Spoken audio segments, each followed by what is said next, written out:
Okay, don't write that down, please. Big waste of time. Don't write that down. Okay, so let's talk about gravity. Newton invented gravity, right? No. No. Did he discover it? No. No. It was always there. It's always there. He's just the guy that we associate with gravity because he's the guy that was the first to really explain it. Okay, so here's what happened. The Great Plague of 1665, the Black Death, the bubonic plague as it swept across Europe, they had to shut down the universities. So rather than stick around and go to the beer bash, Isaac Newton went home for a nap. Okay? So he's sitting out in the apple orchard thinking about gravity.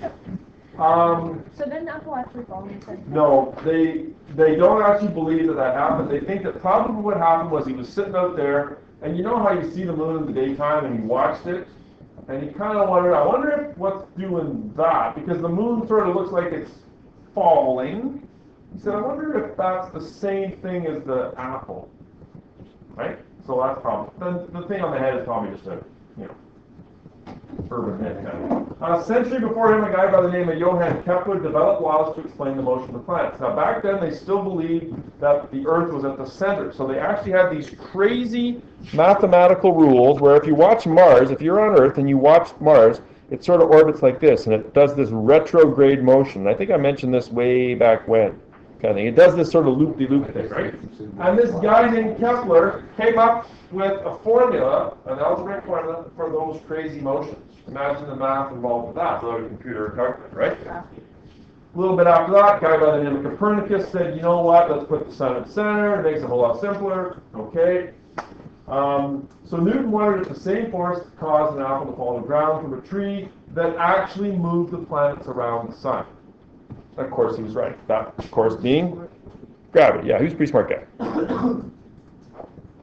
Okay, so this led him to the law of universal gravitation, which those of you that were here yesterday and completed that little assignment may remember. Remember this from yesterday? The law of universal gravitation. Please don't write it down. It says, between every two objects, there exists a force of attraction. I am attracted to the hole punch. I'm attracted to the hole punch. Also the coffee cup. That's a nice coffee cup. Yeah. Lucas is attracted to my coffee cup. Yeah, he's attracted to Mitch too. Just enough. Gravitationally speaking, of course, right? Yeah. Now, they're pretty close, literally. So there's a lot of attraction between them, and they generally have a pretty decent sized mass, right? Two smaller objects like dirt patches, no, I'm not calling it that. The vaso, the lip stuff here, and I don't know, maybe the remote control for my projectable, they're not very nice. How much gravitational force between them? Not very much. Do you see them like smushing together? No. Two big guys like Lucas and Mitch, even though they're close together, they're not like, the gravitational force between them. I could actually, using this formula, I could actually figure out the force of Newton's between those two guys. Do it right now. I'm not going to do it in my head. Let's do it together. Okay, so Newton said, between every two objects there exists a force of attraction. This force is proportional to the product of their masses, i.e., the bigger the object, the bigger the force of attraction, and inversely proportional to the square of the distance between their centers. In other words, the closer they are together, the greater the pull. The farther apart they are, the less the pull. As an actual formula, it looks like this. Don't write it down. F equals big G M1 M2 all over R squared. M1 stands for mass 1. M2 stands for mass 2. Mitch and Lucas, or Pan and whatever, right? Two things. R stands for radius, or distance between them. Big G, the universal gravitational constant, the number that makes it all work.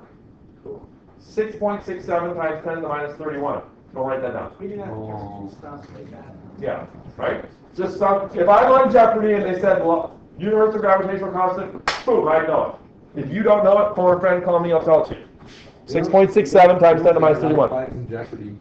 Oh yeah. Well, who wants to be a millionaire? I would love for a student. This is $1 million question, phone a friend, who you phone? I'd phone Mr. Bennett, he knows the answer. But if I ever go on cash grab, Mr. Bennett, I'm calling you. Okay, and depending on how well you've treated me in class, and you've got a 30-second time limit, I will talk about nothing for 29 seconds before giving you the answer. And you ever see that share the one profit. where like it's this guy and he's like on the $1 million question, has all his lifelines, Calls his dad. calls his dad just to say, I already know the answer. I'm gonna win, I right? just thought I was just gonna. That's pretty cool. Actually, I saw that online. What if he got it wrong? That would suck. Yeah. That would suck like black hole stuff. Biggest like he was an asshole. Oh, recording here, Lucas. Well. Come on, man. I really sucked with that guy though. Okay. I will not give you any questions that require the use of that formula. Okay, it's not in the curriculum. I don't need to do it. But you just need to be aware of all this, that between every two objects there is a force of attraction. And that force is equal and opposite. But as you also said, bigger the bigger the objects get, right? You need to remember it's bigger, equal and opposite. Okay, so don't worry about that. That's grade 12 stuff. You just sort of need to know gravity exists between everything. Okay, good. Is it the molar mass of a molecule? It's like 6.03 times 10 Yes, that's the molar mass. That's Avogadro's number. Telling you, cash tab, phone a friend, I'm your guy. Last night? I'm pretty good too. Last night? Okay, anyways, get those phones down, you guys. The region around the mass in which a second mass will experience a gravitational force is described as a gravitational field. Does that sound like something you need to write down? Yeah. These are notes. You write down what you need to. Up to now, I've said don't worry. Mr. Bennett, this blue pen says. I don't get it. Yeah, I have These one. are on mass in which a second mass. Heard something happen. Never mind. Oh, this is missing. The region around the mass in which a second mass will experience a gravitational force is described as a gravitational field. Now, the idea of a field is an interesting one. We're going to keep coming back to it. What's next on my... Field, right?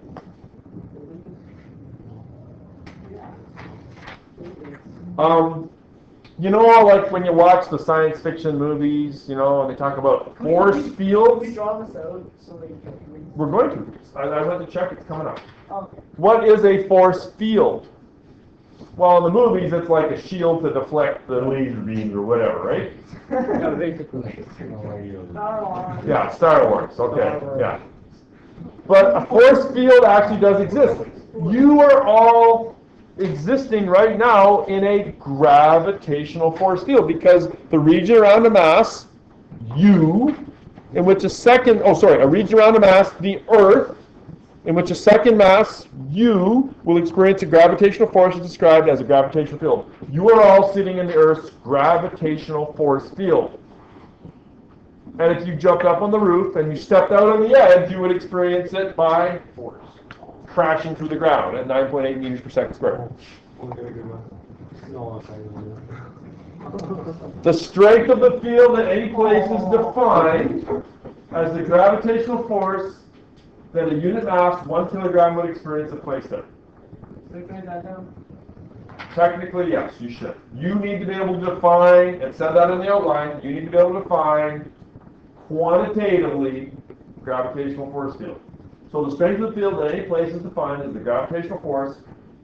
How many newtons would a unit mass experience there? If I've got a 1 Newton mass, I'm going back and get my weights out here. 1 Newton. Sorry, 1 kilogram. That's 500 grams.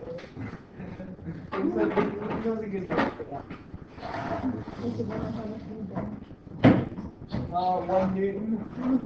Here's a kilogram right here. 1,000 grams. This is the unit mass. If I let this go, right, what's the force on this 1 kilogram mass right here on Earth? Where'd it go? 1 kg. 9.8 newtons per kilogram. Is that 1 kg? Here on Earth, this is 1 kg. Here on Earth, it's 9.8 newtons per kilogram. When I step on the nerd scale, how come it says 800? Because I'm about 80 kilograms of Bennett. 9.8? Well, that would be 980, wouldn't it? Yeah, I got that wrong. So it's not 80. Not 80 kilograms. It's about 72, something like that. Anyways, I've got 800 newtons of force on me. If we went higher up, like if we went, down to the old folks, the high rise as they like to call it, if we went up on the top floor, what would gravity be there? Pretty much the same, 9.8. How high do you have to go before it's not 9.8 anymore? Pretty high, like higher than Everest high. Yeah, even higher, right? Yeah, pretty high. Is there a way to measure gravity? Like, We're gonna jump that. no, but I mean, like, when you're flying. Is there a way to measure gravity? We could do you could do an experiment to measure gravity, and yeah, there actually is apparatus. You can actually. That's what I mean. Like, Yeah. is there something to calculate? There is an apparatus to measure, like I made the thing about these two things, right? There's actually an apparatus that can measure the gravitational force between them. Maybe not quite that you're talking about. Okay? Is that the thing you're talking about? No, I don't think Magic so. ball. Oh yeah, no, that's just a cool little. That won't work. This strength is represented by the letter G, right? G on Earth is different than G on the Moon.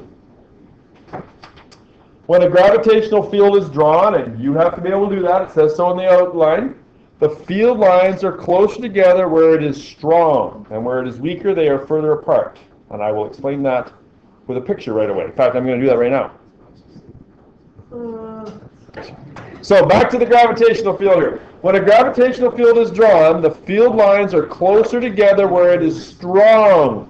So when I say close together, I'm talking about this distance here. So here, near the surface, they are closer together than someplace like out there. Does that make sense?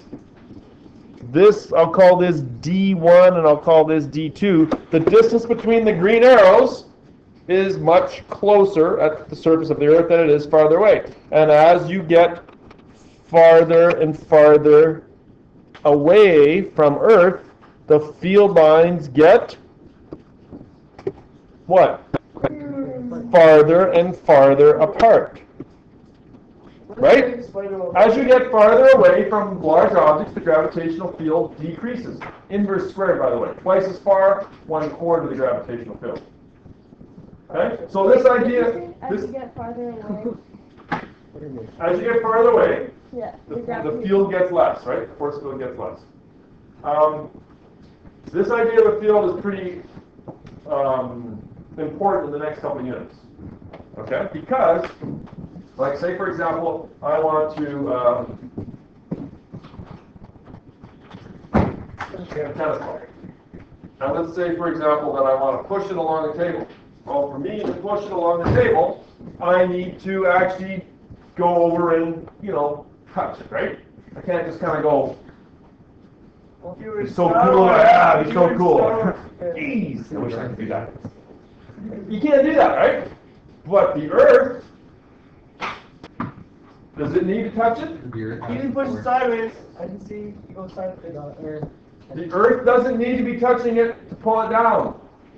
So how does that work? So there's this idea of the force field. Is the ball in the field of the Earth? Yeah. Yes, the ball is touching the gravitational field of the Earth. It's inside ball. So where does the force field end? It goes forever. To the point where the lines are so far apart that it's facing the Earth.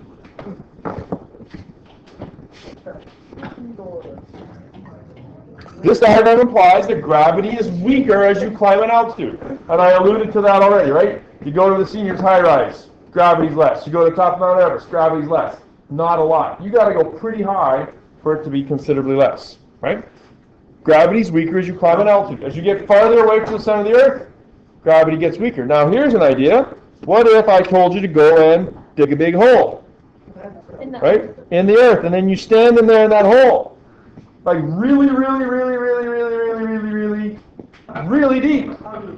Does gravity get more or does it get less? Yeah, you hit the mantle. If you try jumping, if you're like, What if I told Nate, go dig a hole all the way to the other side and then jump in, Superman? You wouldn't make it.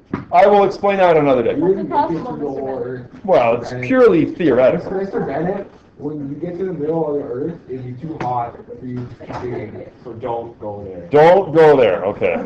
Once you dug yourself so deep that like you didn't have any other option, you're like, okay, well I can't turn around. and go Just keep back. going. Yeah. It's like Minecraft. All right. A graph of gravity at different altitudes would appear something like this. As you increase your altitude,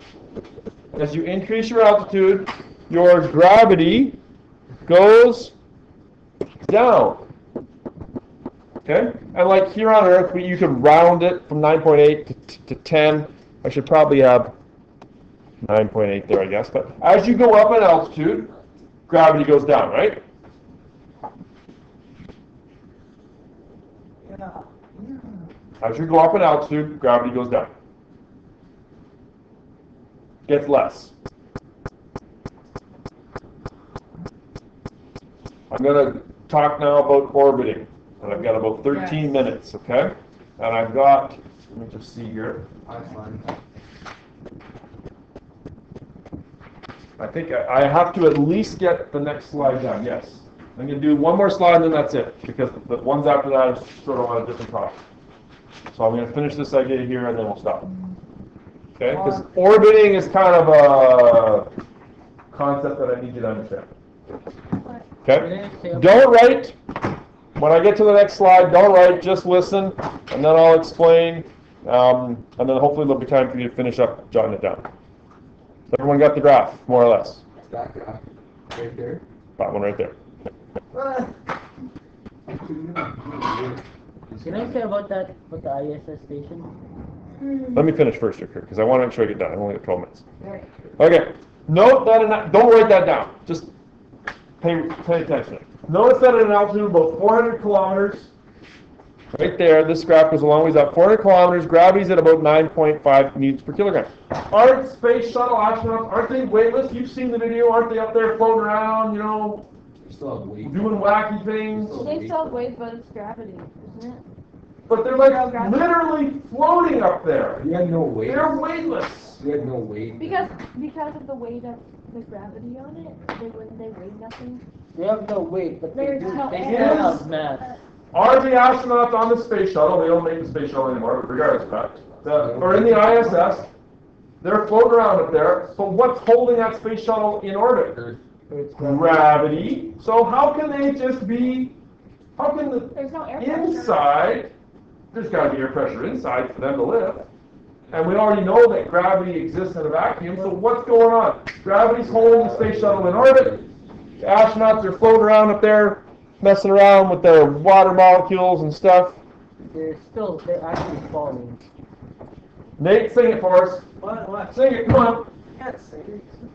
Now we sing it. The space shuttle astronauts and anything else in orbit, anything else in orbit are actually falling forever. They are in constant state of free fall. How come in space, when you're doing space stuff, how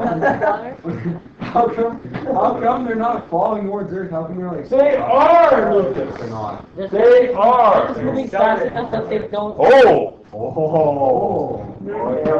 He's got you. Now, timed it perfectly. Okay, let me show you the picture. Don't draw it yet. Come on, where's that? Do you want us to write this out? No, just listen. Come on. There we go. Okay. Just don't draw yet. Just imagine. You're up here on the space shuttle. Okay, looks like a floating shoe. And you're going forward. That's your velocity. But as Mr. Smigowski pointed out, Earth is pulling you in, accelerating you, and so where do you end up going? Well, you kind of go at a bit of an angle. And at that point right there, there you are, right there, and you're traveling this way, but gravity's pulling you down, and so where do you go? Circle. You are going in a circle. You are falling, just like if I toss Nate the ball. The ball falls, right? Especially if Nate's catching it, the ball falls. Ah, good one. Now, if Nate and I went farther apart, it has to fall more, doesn't it, right? Strike! No. If Nate went into the other room, You wouldn't be able to get the ball to him? hey, no, steady here, okay? If he went far enough away that the curvature of the earth mattered, right? Really far. If I'm standing here, That's like when you shoot a gun. Through it. yeah, and Nate's standing there, It's a little smaller. yeah, right? It's gonna fall. And if I can throw it hard enough, Oh, I was like, hey. if I can really, really wing it, right? It can match the curvature of the earth and do what? To an orbit. Oh. And you can catch it. And you can catch it. Like in the cartoons, you can catch it, yeah, fire it, put your hand up, about 90 minutes later it'll come back to you. I'm on boomerang. God's sake, Where? that's something you can do. Where? Are you really that tall? I got a lot of benefit. That's like Ah. order of the earth. That's like just about the size of the Yeah, that's a scale model of me and Nate standing on the earth. I'm the bald one. It's like seeing them from space. Astronauts can see this. Okay. Write that down, I'll explain later. Well, I have explained. All of them? Write what you need to understand orbit. Orbit is simply the ball falling. Sure, go ahead, be my guest. I'm going to post it to Schoology anyway, so if you want. Might as I will do well. that. Entirely up to you, right? You just need to get that. I already got it. The big idea here is constant free fall. Now, how fast do I have to throw it? Like crazy fast. Like not possible. Like about 10 kilometers a second fast. fast. I'd have to warm up. Well, you can make it. What if you just had totally cold arms through that? You think you'd be good? Yeah, your arm would fall off. 10 kilometers a second. I actually calculated it out once. Of course, it also run into things as it went whipping around the surface of the earth, right? At 3 feet high. Why does the boomerang come back? Well, that's just aerodynamics on I've it. actually thrown a boomerang and it never comes like right back. No, it never You throw does. it hard. You got to know how to do it, yeah. I own one. Okay. Throw it really hard. So you need to understand orbit. The closer you are to Earth, the greater that pull, which means you have to throw it faster. If I was actually taller, right? How easy would it be for me to throw it all the way around? Easy. Not easy. Oh yeah. If I was that tall, right? If you do that, you wouldn't be getting oxygen to your brain. You'd be dying. The last thing you'd be worried about Just throwing the ball around the Earth. Yeah, good point. Okay. What do you need to get out of that? You just need to understand that anything that is orbiting is in a constant state of free fall. Now, if you are in a constant state of free fall, and I haven't explained this yet, if I take the nerd scale Can you some of those notes again, please? and I just listen now, I'll leave that up. I'll post the tools. Just listen. This is important. If I strap the nerd scale to my feet, jump out of a plane, does it still read 800? No, because they're not pushing on anything. Do I still have mass? Yeah. Yes. Is gravity still acting on me? Yes, but I am weightless because Not pushing. the thing that I'm measuring with is falling with So me. Brendan, can we try that? You want to throw me out of a plane with this weird scale attached to my feet? I volunteer as tribute. We can give you a parachute. Oh, that's all. Hopefully it works. We're getting Nate to fall. We can Take it volunteer. off. Actually, I might have time.